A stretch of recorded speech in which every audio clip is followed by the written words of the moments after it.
салом дӯстони азиз, шумо барномаи ҷанбастии ахбори озодиро дар соли 2020 тамошо доред. Ман Шалои Гулхоҷат дар хидмати шумо азизон ҳастам.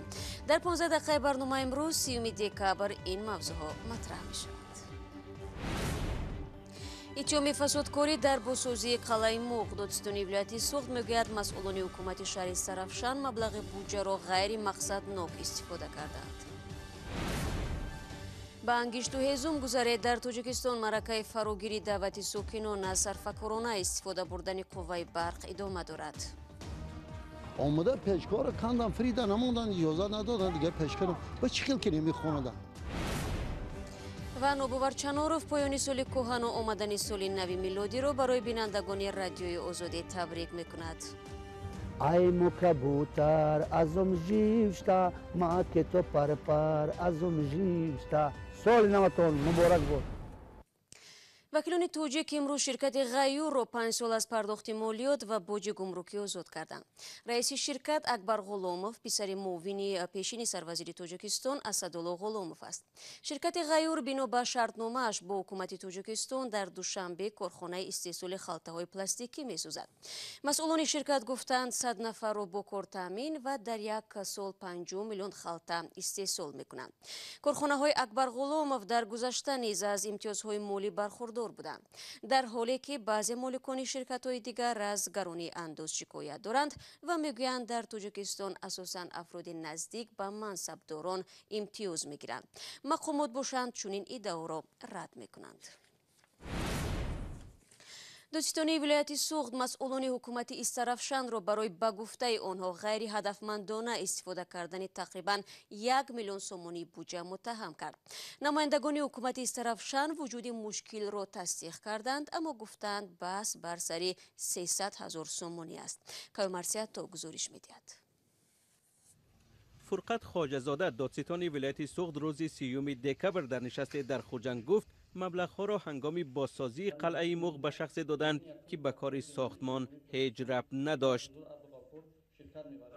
ҳамчун фармоишгар ба қудрати ҷедими манора барои иҷрои корҳои сохтмонӣ дар қалъаи муғи шаҳри Сарафшан шартнома баста аз тарафи масъулини мақомоти иҷроия аз 1,5 миллион сомонӣ аз ҳисоби буҷа ҷудо шуда ҳамагӣ 532 000 сомонӣ баробари ҷедими манора пешниҳод намуда берӯзги ҷамъият боқимонда 961 000 сомониро тариқи нақдӣ ба шаҳрванд Каримов ки ба ҷамъияти мазкур ягон алоқамандӣ надорад супорида ба директори ҷедими манора Азимов зарари махсусан калони моддӣ расонидааст. намояндагони ҳукумати Истарафшан мушкилро тасдиқ карданд, аммо гуфтанд ки баҳс бар сари 300 000 сомонӣ аст. додситони вилояти Суғд ҳозир нашуд номи гумонбарони қазияро ошкор кунад, вале афзуд ки бар зидди онҳо бо гумони суистифода аз ваколатҳои мансабӣ парванда кушоданд.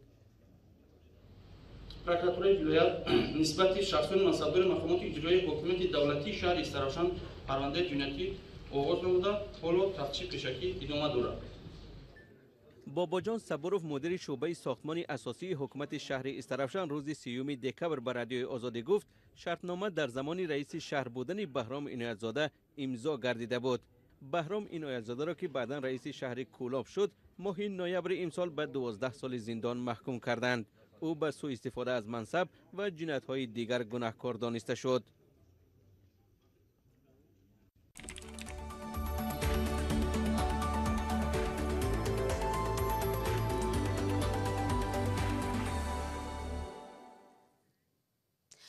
ҳамсар ва писарони Маҳмурод Одинаев муовини боздоштшудаи раиси ҳизби социал-демократи Тоҷикистон дар як муроҷиати видеоӣ аз раиси ҷумҳурии Тоҷикистон Эмомалӣ Раҳмон хостанд ба баррасии одилонаи қазияи ӯ ва писараш Шайх Муслиҳиддин мусоидат кунад. вокуниши дастгоҳи раёсати ҷумҳурӣ ба ин паём дастрас нашудааст. нусхаи ин навори видеоӣ ба дасти радиои Озодӣ расид ва ҳамкорам Мирзонабии Холиқзод ин мавзӯъро дунбол дошту ҳоло бо мо дар студия аст. дуруд бар шумо. хуб, сабабу далели муаллифони навор барои муроҷиат ба президенти Тоҷикистон чӣ аст? шаҳло пайвандони Маҳмурод Одинаев пас аз расонидани ғизову доруворӣ ба ӯ дар бозошгоҳ ё сизои рақами 1 душанбе ин наворро пахш карданд. онҳо гуфтанд ки танҳо баъди 3 ҳафта ҷои нигаҳдории ӯро муайян карданд. пештар гуфта мешуд ӯ дар шаҳри Ҳисор аст ва парвандааш низ онҷо баррасӣ мешавад. сабаби овардани ӯ ба душанбе то ҳол рӯшан нест. طور به نقل از دادستانی کل تاجیکستان خبر داده بودیم، این نهاد روز 5 دکبر گفت آدینایف را برای آن دستگیر کردند که 29 اکتبر سال روان در نزد کمیساریات حربی حصار ترتیبات جمعیت را ویران کرده است و نسبت به نمایندگان حاکمیت دولتی تهدید و سخنهای قبیح را روا دیده است. و مهرنگار رضایی و ҳамсари маҳмурод Одинаев در مراجعت خود به رئیس جمهور گفته است به جای شوهرش و پسرش شیخ مصلح‌الدین و نمایندگان کمیساریات حربی و دادستانی شهری حصار عذر پرسید و او را میخواد قضیه او را منصفانه بررسی کنند. من همچون مادر گفتم در پیش کمیساریات بخشش پرسیدم، در خانم آمدن، در حولیم آمدن بخشش پرسیدم. همه از شما خواهش میکنم جناب عالی محترم که کمک شما در کار، به کمک شما احتیاج داریم. امام علی رحمان خواهش میکنم که از می عذاب، از این چیزا ما را خلاص کنه، همین چیزا ما را نجات دهید. مهرنگار رضایی و 29 دکبر در صحبت با رادیو آزادی گفت روز سه‌شنبه برای همسرش به بازداشتگاه موقتی غذا و دارو برده است. ناظران بازداشتگاه چیزای برده او را قبول میکنند ولی درباره خود شوهرش و وضع سلامتیش چیزی نگفتند. مسئولان اداره زندانهای تاجیکستان در بازداشتگاه رقم 1 دوشنبه بودن محموراد آدینایف را تصدیق یا رد نکردند. خب نزدیکان محموراد آدینایف علت نگرانی خود را چگونه توضیح دادند؟ چون مقامات عیبنامه را گفتند و تحقیق ادامه دارد. نتیجه هایش نیز اعلان خواهند شد، مگر همین طور نیست؟ ببینید، نگرانی ها در شبکه‌های اجتماعی نیز صدا دادند. نزدیکان آدینایف و آنهایی که به تحقیق منصفانه دعوت میکنند میگن سبب بازداشت روشن نیست. آدینایف ماه اکتبر در نزد کمیساریات حربی شهری حصار فقط ادعا کرد که پسرش حاجی اکبر آدینایف را غیر قانونی به صف ارتش تاجیکستان جلب کردند و او در یک نواری که در شبکه‌های اجتماعی هم راه یافت میگوید پس از به صف ارمی جلب شدن فرزند پرزیدنت راضی می شود که فرزندش را به ارتش برند. حقوق شناسان میگن که بیان اندیشه است و شخص را نمیتوان برای بیان کردن فکرش بازداشت کرد. ثانیاً سوالی هم گذاشته می شود که اگر آدینایف آن وقت ترتیبات جمعیتی را ویران کرد چرا در جای واقع بازداشت نشد بلکه پس از مدت زیادی بازداشت گشت؟ طرفداران آدینایف این را بهانه می‌شمارند و میگویند سبب اساسی آن است که محموراد آدینایف روز 16 نوامبر در زمینه کمبودی برق خواستار یک تظاهرات در نزد هیکل اسماعیلی سامانی شده است. این جزئیات بازداشت آدینایف و تحقیق عادلانه قضیه او را پیچیده کرده است. فهمو و سپاس برای صحبت.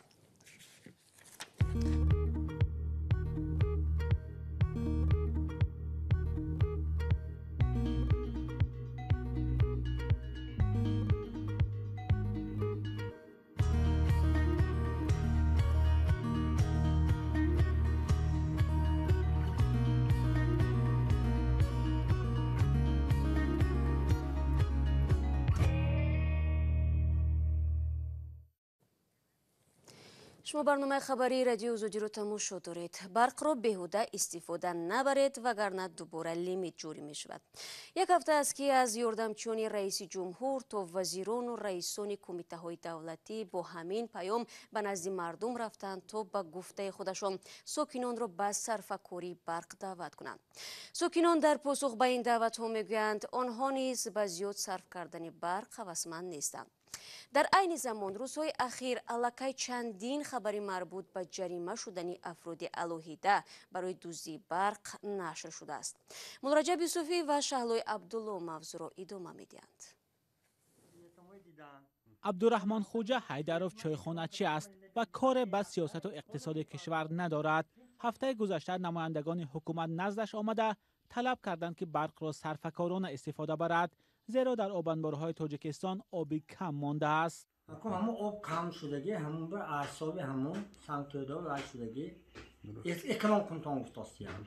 این چایخانه‌چی مجبور شده است که به بخاری یا پچکه‌های بابایی گذرد. من پسکی کلانم میمون، من انسان مایده موندم ها گرم بودم به. من تورباس هر سال نو میکنم برای میخواد. موضوع استفاده برق این شب و روز در تاجیکستان داغ است. از یاردمچیان پرزیدنت گرفته تا معاونان نخست وزیر و وزیران و رئیسان کمیته های دولتی به نزد مردم رفتند تا با گفته خودشان ساکنان را به استفاده صرفه‌جویانه برق دعوت کنند. مردم میگویند به این هم برق را با احتیاط استفاده میبرند، زیرا نرخش به گفته آنها بلند است. مقامات برعکس میگویند دزدی برق رو به افزایش دارد. وزارت کارهای داخلی در روزهای اخیر از آشکار شدن ده‌ها حالت دزدی برق خبر داد. این در حالی است که ساکنان میگویند دزدان برق انگوش شمارند و شاید مشکل در کجا رفتن پل برق است که آنها می‌سپارند. در تلویزیون و هفته‌نامه و سامانه‌های رسمی موضوع اساسی در این روزها سرفکارانه استفاده بردن قوه برق است.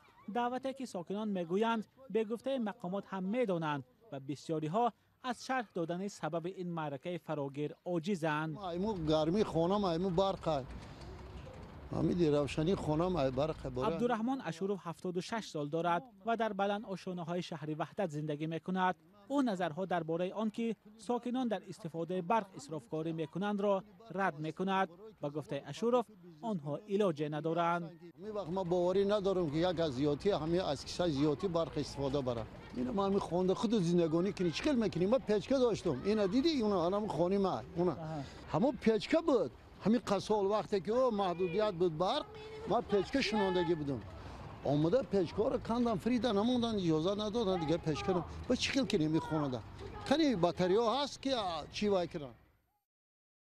تاکیدهای مقامات به خود داری از اسرافکاری در پی آن صورت گرفت که مردم تاجیکستان بیش از 1 ماه با کمبود برق روبرو بود. در اول مقامات این را به تعمیر دستگاه‌های برقی ربط دادند ولی در نهایت اعتراف کردند که مشکل اصلی در کمی آب است. رسانه‌ها می‌نویسند کمی آب به آن سبب سر زد که امسال به علت صدمه آبانبار سردابه ازبکستان همسایه تاجیکستان وادار شد مجرای آب را به این کشور افزایش دهد. کارشناسان میگویند تا زمانی که نظام انرژتیکی تاجیکستان شفاف کار نکند کمبود برق در کشور ادامه خواهد کرد.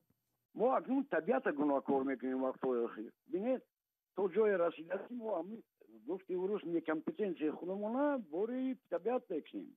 هر سال همین گپ هست. آب کم شد، آب کم شد. این دوره شده هیچ وقتی آب کم نمیشد.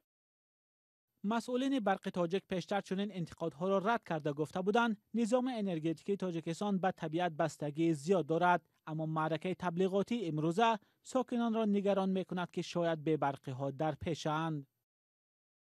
سلام، اگر خط و خبر میخواهید ما داریم. نوید بامدادی، سرخط خبرها، اخباری تاجیکستان و جهان، گزارش ها و تحلیل ها. چی میگذرد و چرا؟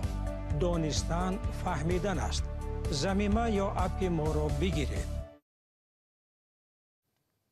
تا آخر سال 2020 همگی 2 روز دیگر باقی مانده است و نوباور چناروف آوازخوان شناخته تاجیک میگوید با وجود مشکلات امسال توانست 5 ترانه نو ثبت و به گوش شنونده اش برساند. پیش از همه من گفتنی هم که خیلی خوشحال هستم که از طریق کامرا باشد که باز با تماشابینان و شنوندگان رادیو آزادی و تمام مخلصان روبرو هستیم. خیلی خوب، تشکر زیاد. و سال 2020 اکنون یک چیز میگوییم 100 بار خدا با شکر که سال آهسته آهسته به آخر رسید. سال چخیلی که برای فکر میکنم برای تمام مردم بود، تمام بشریت بود، برای من هم همچنین بود، چون که بیماری بود، پاندمی. خیلی دوستان من بیمار بودن و من هم شخصا خودم بیمار بودم و خیلی یار و دوستان از دنیا رفتن، از دست دادیم. متاسفانه 100 افسوس. و به هر حال با زندگی دوام دارد. حال مرا هی بوت نامهربان آمده بنگر ازم جیوشتا ای مو کبوتر ازم جیوشتا ما که تو پر ازم جیوشتا. سال نوتون مبارک بود. دوستان عزیز، با همین تبریکات نوباور چناروف نشر آخرین برنامه خبری را در سال جاری به پایان می‌رسانیم. با تشکر به یکایک شما عزیزان که در دوام سال برنامه‌های ما را پیگیری کردید و بیننده صادق بودید. با امید تنصیحاتی و خانه آبادی در سال آینده باز هم شما را منتظریم. نشر نوبتی برنامه روز 4 انور تقدیمتان خواهد شد. خود را احتیاط کنید و عزیزان دل سال نوتان مبارک باشد. خدا نگهدارتان.